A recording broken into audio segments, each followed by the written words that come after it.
여러 가지 변화를 겪게 되고 그 과정에서 우리는 많은 것들을 배우게 되면서 결국 그 욕망을 성취하게 될 수 있다는 거죠. 저는 매사에 이 방법을 쓰는데 꼭 화뿐 아니라 심지어 저는 기쁨에도 이 방법을 써요. 몇 발자국 떨어져서 저의 이 그 느낌과 이 그 감정과 이 호르몬의 변화를 관찰합니다. 네. 그냥 그 관전 모드로. 저는 좀 어렸을 때부터 그런 걸 하게끔 그냥 스스로 좀 이렇게 연습을 했던 것 같은데. 저 사람은 래퍼 덕화요시입니다. 덕화요시는 어렸을 때부터 자신이 어떤 감정을 느꼈을 때, 뭐 화가 났을 때든 심지어 기쁨을 느낄 때도 그대로 그 감정에 빠지지 않고 멀리서 떨어져서 그 감정에서 느껴지는 호르몬의 변화, 내 몸에서 일어나는 변화 등을 가만히 느껴보는 연습을 계속 해왔다고 말하고 있죠. 그러니까 어렸을 때부터 본능적으로 그런 연습을 계속 해왔다는 겁니다. 그런데 이미 저희 구독자분들은 아시겠지만 금방 말했던 저 덕화요시 해왔던 연습들, 저게 뭐죠? 사실 간단하게 말하면 저게 명상이죠. 우리 명상은 가만히 내 몸에서 올라오는 감정, 내 몸이 보내는 신호, 내 무의식이 보내는 신호를 가만히 느껴보는 연습입니다. 어떤 특정 감정에 빠져서 그냥 그 감정이 나라고 생각하지 않고 한 발자국 떨어져서 그 감정을 바라보고 그리고 그 감정에서 일어나는 우리 몸의 반응들을 그대로 느껴보는 연습인 거죠. 저는 덕화요시 어렸을 때부터 저런 연습을 해왔기에 저는 성공적인 삶을 살 수 있었다고 생각을 합니다. 왜냐면 그냥 단순히 명상했기 때문에 감정 컨트롤도 잘했고 그렇기 때문에 뭐 성공을 하게 됐다 뭐 이런 얘기를 하려는 게 아니고, 우리 이런 말 있잖아요. 욕망은 능력과 함께 온다. 우리에게 일어나는 욕망은 사실 우리가 그걸 해낼 능력도 같이 온다라는 거죠.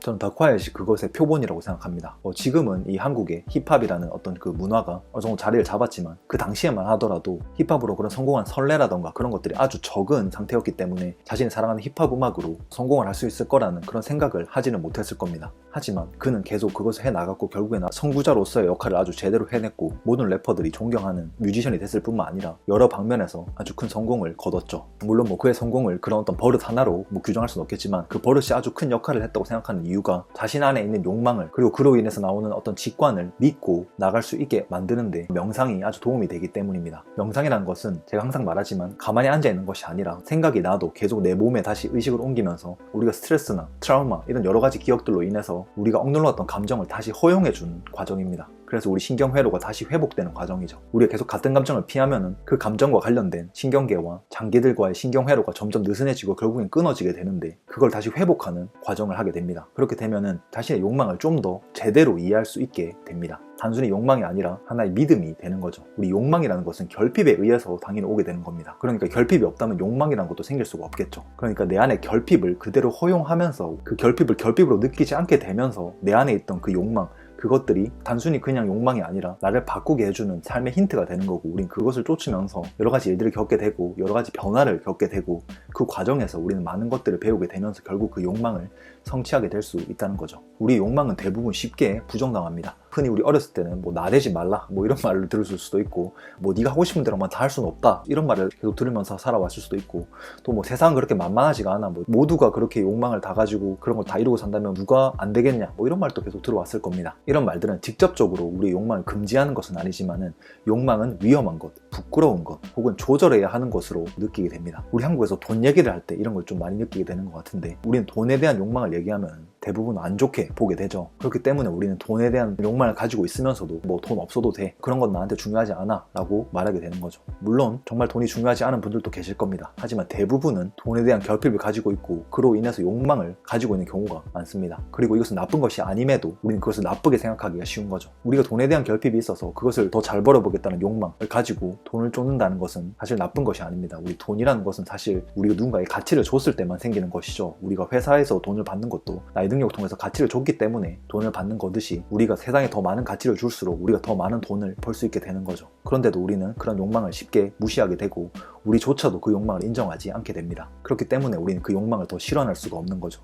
왜냐하면 내 무의식적으로도 그것을 내가 원하지 않는 거라고 느끼고 착각하고 있기 때문에 그것을 쫓을 만한 감정이나 아이디어나 행동들이 나오지 않게 되는 거죠. 이게 바로 무의식적 자포자기의 시작입니다. 그리고 욕망은 현실을 끌어오는 강력한 주파수이기도 합니다. 우리 생각은 진동을 가지고 있고 우리 감정도 진동을 가지고 있죠. 그래서 욕망이라는 것도 내 몸 안에서 일어나는 어떤 감정의 일종이기 때문에 그 주파수를 스스로 차단하기 시작하면 당연히 그에 상응하는 현실도 오지 않겠죠. 욕망을 부끄러워하고 또 두려워하고 눌러버리면 우리는 원하지 않는 현실만 반복되게 됩니다. 그리고 많은 현대인들은 그 욕망을 너무 억누르고 잊고 산 나머지 내가 뭘 원하는지도 모르겠다, 내가 하고 싶은 게 뭔지도 모르겠다 하는 그런 감각 마비 상태에 빠지게 되는 거죠. 그렇기 때문에 진짜 중요한 게 이겁니다. 욕망은 억제할 대상이 아니고 우리가 마주하고 인정해야 할 대상인 거죠. 수많은 사회적인 시선이나 시스템이 우리에게 강요했던 어떤 제한들이 욕망이라는 것을 안 좋은 것이라고 느끼고 그것을 피하게 만들지만 우리가 가만히 그 욕망의 근원과 감정을 바라보고 내 신경계에 이것은 피할 것도 아니고 그냥 가만히 허용할 것이라고 알려주기 시작하면 우리의 몸도 우리 욕망에 대해서 다르게 반응하기 시작합니다. 그래서 제가 항상 강조하는 이 명상이 이 욕망을 다시 회복하고 다시 허용하는 아주 강력한 도구가 되는 거죠. 꼭 이렇게 깊은 신경계 뿌리부터 들어가서 우리 욕망을 허용하고 우리 결핍을 허용하는 명상이 아니더라도 나는 지금 이런 게 하고 싶어 라고 나 혼자서라도 솔직히 말해보는 거 뭐 꼭 누구한테 말하지 않아도 괜찮습니다. 내가 원하는 것이 무엇인지 적어본다든지 내가 진짜 원하는 것이 무엇인지 인지해 본다든지 이런 것도 아주 중요한 과정이 될 수 있는 거죠. 하지만 그럼에도 명상이 굉장히 중요한 이유는 내 안의 결핍을 허용할 수 있게 되기 때문입니다. 제가 아까 말했던 것처럼 욕망이란 것은 결핍이 없이는 생길 수 없습니다. 그렇기 때문에 이 결핍조차 굉장히 아름다운 것이라고 할 수 있겠죠.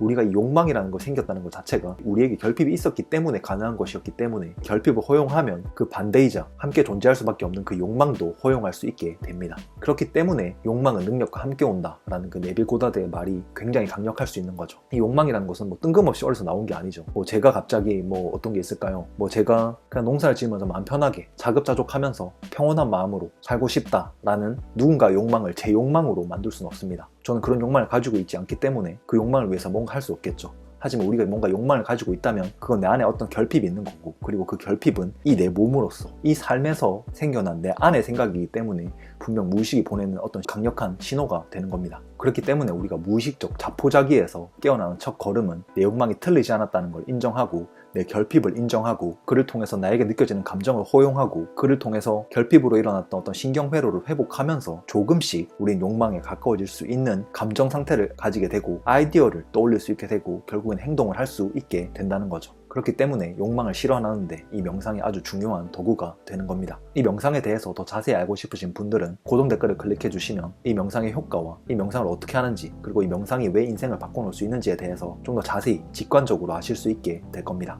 자, 오늘의 영상은 여기까지 하겠습니다. 오늘 영상이 도움이 되셨다면 구독 버튼 눌러두시면 더 쉽게 도움 받아보실 수 있을 겁니다. 다음에 또 다른 영상으로 찾아오겠습니다. 감사합니다.